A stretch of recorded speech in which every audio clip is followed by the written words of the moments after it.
Hello, thank you for tuning in. Welcome to episode 1. This is a new series, episode 1 of Rig Masters. I'm here with Jesse. He's the singer, songwriter, electric guitar player of the band Starship Experience, That's Toronto me. band. And the whole point of this is sort of a niche podcast-ish, where it just shows guitars, pedals, amps, tones, what pedals, and so on. So Jesse, grab your guitar. All right. Let's see what we can do. So my daily rider is a 1981 Hondo DX1. Yep, that's the guitar. And this is the one with the wizard Yep. graphic.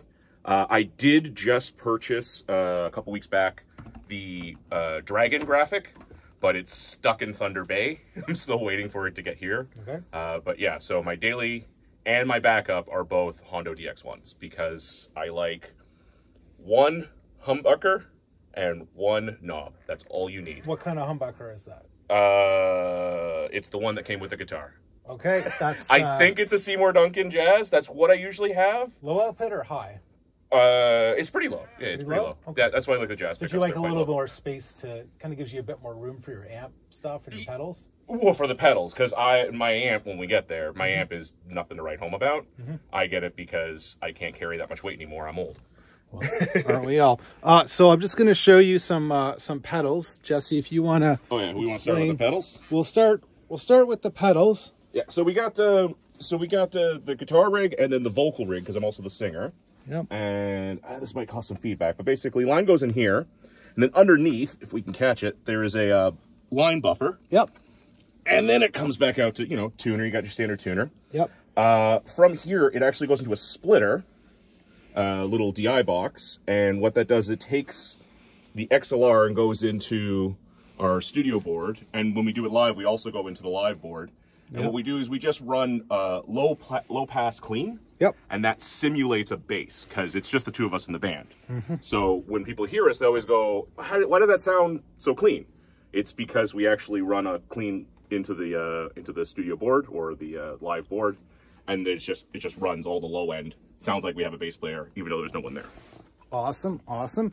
So why don't you give some examples of some tones, maybe your go-to tone for Starship stuff, like before you use a ton of pedals, maybe at the beginning of a song.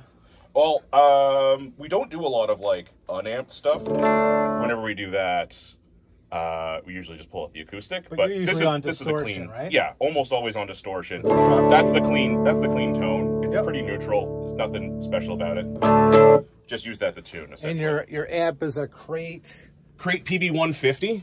Yep. So they made these early 2000s for about a year and a half. These are good amps. They're great amps. 150 watt Class D. It weighs 7 pounds. Comes in a little purse, essentially. That's good. My head weighs like 20 pounds. Exactly. So that's nice. So if you got sciatica or bad knees like me, this is a great amp to carry. And I loved it so much. And since it was discontinued, every time I find one, I buy it again. And then I buy it again. I don't know if that's in the shot. Yeah, that's right. I got 3 of them. And if I find another, I'll buy a 4th. And what cab are you using? It's actually a custom. So I got 2 here that are actually, it's a 4x8 and a 1x12. And what speakers? This is a Celestion. I forget which one it is. Celestion. Greenback? 12. Yep. Blue? Is there a blue? There's a blue one. Okay, yeah, Celestion blue. Yep. And then this one was these weird Yorkville ones that came out of, sorry, not Yorkville, Trainer. Yep. They came out of the old Trainer place before Yorkville bought them. Yep. These were both made by a guy named Saxon Cabs. He's retired, so unfortunately I can't endorse him. But if you ever find a Saxon Cab used, they're fantastic. They're built tough. I've had these things for almost 20 years. Nice. This one didn't come wrapped in shag pink. I added like that the after. shag pink. I added that like after. That. I might get that on my cab. I have extra if you want. I don't know how big your cab is, but I have enough to do probably another 1x12. Cool. All right, so why don't you show us some guitar tones? So yeah, clean tone like this. If you want to hear the bass, I think. Oh no, that'll be studio only. Studio only. So you can't hear that in the amp. Okay. I don't know if you can put headphones on the phone to hear it. Maybe with headphones you can hear it. We'll see. Why don't you show like a quintessential sort of Starship Experience tone? So our standard tone's got the fuzz. I love fuzz. I've been using it for probably 15 years. What fuzz pedal is that one? It is a Ronin, I think. Ronin fuzz? Rowan, sorry. Rowan fuzz, mini pedal. Amazon special. Amazon special. All right. $40. I've been through so many fuzzes. You used to use the big muffs, didn't you? Yeah, I used a big muff, and then I used the green big muff. That was yours, actually. That was a good one. Yeah. I still have it on on my baseboard. So episode 2, we can do the bass. Episode 2, we can do the baseboard. So yeah, I still have that one. It's a great pedal. Because it's simulating the old green muffs from like the 80s, it's better for bass. But I found that this one was probably the best of those like little mini ones that you can get. The mini ones, yep. That actually sounded like not complete. But can we swear? You can. It's adult only. You can All swear. right. You can swear. It didn't sound like shit. There you go. It did not sound like shit. So that is the standard tone that we have. You know.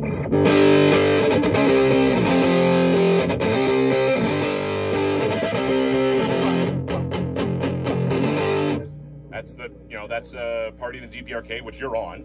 Yep, that's the standard tone we have for that. We do, when we start songs, a lot of bands, they'll have their fancy little fingering techniques. I don't do that. I just have a bit crush pedal. And what does the bit crush pedal do? Does it crush bits? It does. It crushes so many bits that Sean hates it. Sean's the drummer, by the way, for the listeners at home. Play something on.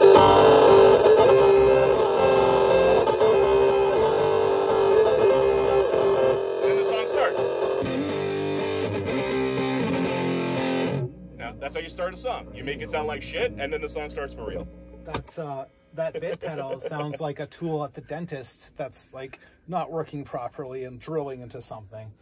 That is a really good way of putting it. Yeah, it is definitely a harsh sound. So, is it fair to say that that's do you use that pedal kind of as your base for tone and then add other pedals on top of it? Like, how do you work other pedals other than the one you just showed with your fuzz? The fuzz and the bit crush are probably the only two I'll ever use together. Yep.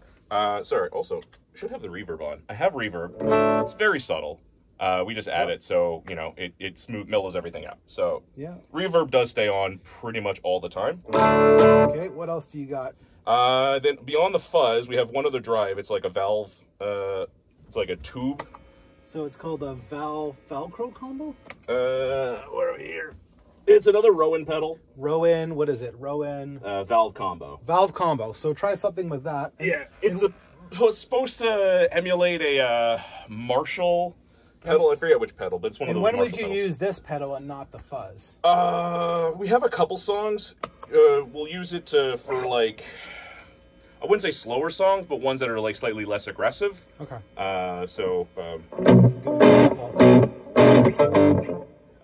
We're doing a Randy Newman cover set later this month. So not a lot of the songs are as aggressive, so we'll use them for that. What's a good song to demonstrate that? Yeah, I guess this one.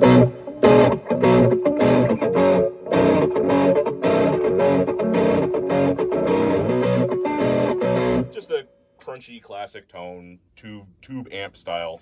I did used to have a custom made pedal that this replaced. It was made by some guy in Toronto. Unfortunately, I forgot his name and lost his contact info. Yeah. Still have the pedal, but it is busted. It ran off a 12 AU7 tube, and it sounded beautiful. This was the closest I could find to it because that tube pedal broke, and I can't fix it. And what's the pedal to the left of the fuzz pedal? This is just a little trem. So I'll throw that in at like the end when you want to ring out. Yep. So where we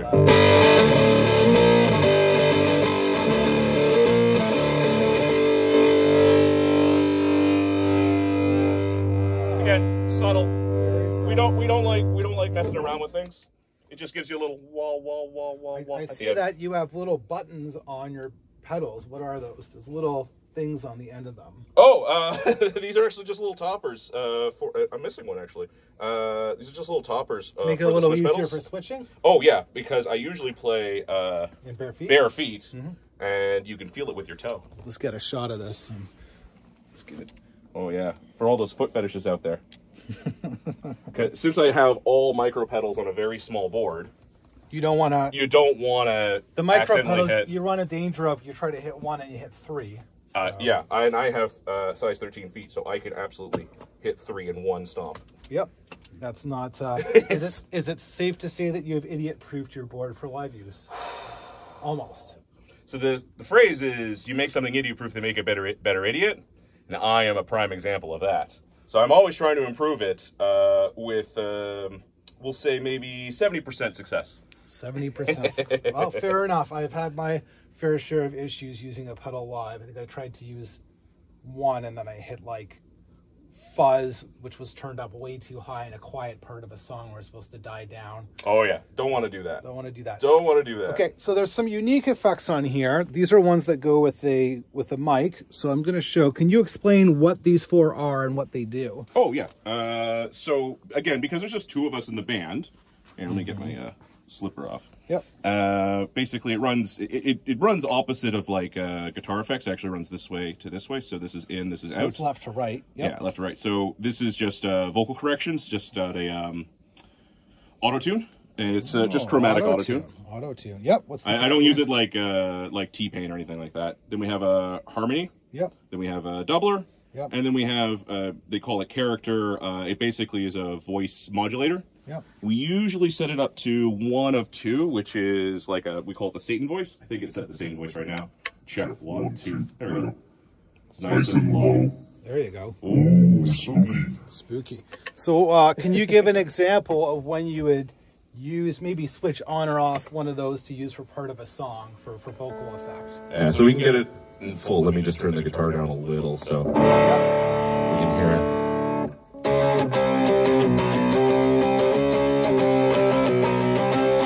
Strange things, strange things. And when would you use the critical mass one? The doubler, it's just choruses. It just beefs out the vocals. Makes it sound like you have more people in the band. Yeah, for choruses. Doubling for choruses. And it's very subtle. The problem with let me not speak into that. The problem with vocal double pedals, I find, doesn't matter who makes it, TC Helicon, anyone. There's like, you have it too low and it doesn't sound like it's doing anything. You have it too high and it sounds like the worst fucking pedal ever. Mm-hmm. And then there's that one spot in the middle. If you can dial it in, it's great, but it's maybe 1/10 of a degree on the knob. Mm-hmm. And it's so easy to bump it and get it out. That's interesting. I don't know a lot of bands that use a ton of vocal pedals, so I think it's interesting to see. The thing is, when you have a ton of bands, they usually have more than two people in their band. So this is the doubler when it's way too high. You can see it sounds like shit. There's just way too much going on. Overkill. And then when you have it too low, it really doesn't add much. It just makes you sound... I always joke it sounds like the gated reverb from Peter Gabriel, Big Time. Yep. 1 second. Hi there! Oh yeah. Yeah, it does sounds exactly like that. Sounds like a slapback delay almost. Yeah. Like it's kind of echoey. And for your amp, how do you run the gain before you put any pedals into it?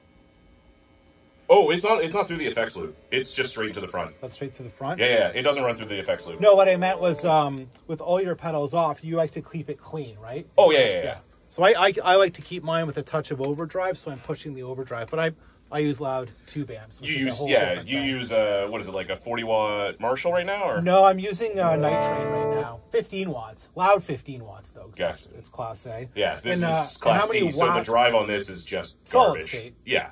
How many watts is that? 150. So that's pretty good chunk, and you're miking it. The only thing I would ask now is if you can play a song which would show some of these effects, maybe half of a song, or if you want a whole song to kind of show how you would use these in a live situation. Do you wanna join me? Do you wanna cut and join me? I can join you. I cut the shot. I accidentally brought my guitar. Through the magic of editing, we can cut. We can cut, yes. So I will cut. Whoosh, and we're back! Me, Jesse from Starship Experience, and Brad, your humble host. He just happened to find a guitar lying around, go figure. I don't know how that happened. So we're going to play Vegetable Crisper off the album Party in the DPRK. Fun fact, Brad's on that song. From verse 2. 1, 2, 3, 4.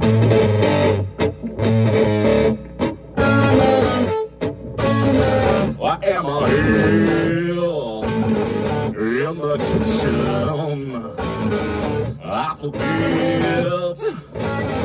What was the problem? Why don't you reach into that album? I made mistakes. I've got to solve them. There's a room. Look at that picture. If you do, with the injection, now do you feel the inception? Do you feel the scripture? Woo!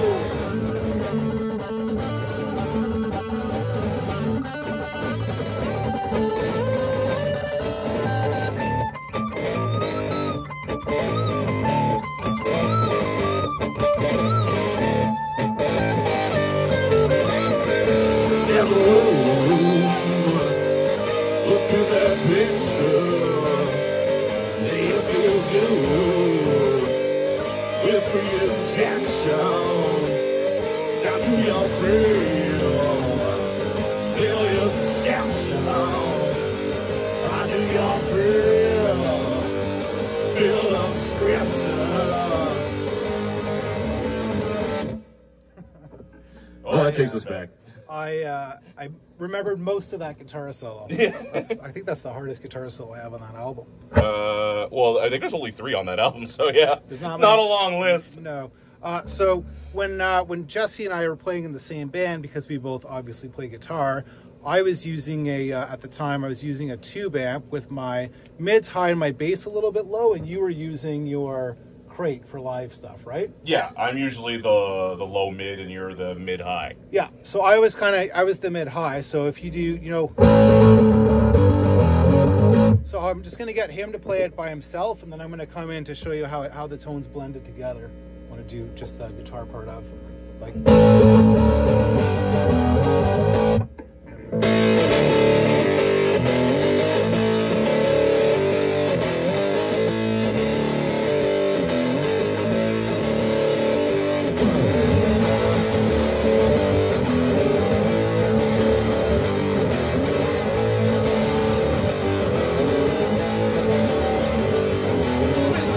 Without in the void, so let's love the fire and make some noise. Now, you stop me tonight. No, there's no one inside. Well, I'm trying to bring them down and I put them gold. I haven't seen it, I let it go now. So I real thin and it's nice. This is me on the ground. This body's over. There's a ring up to hell.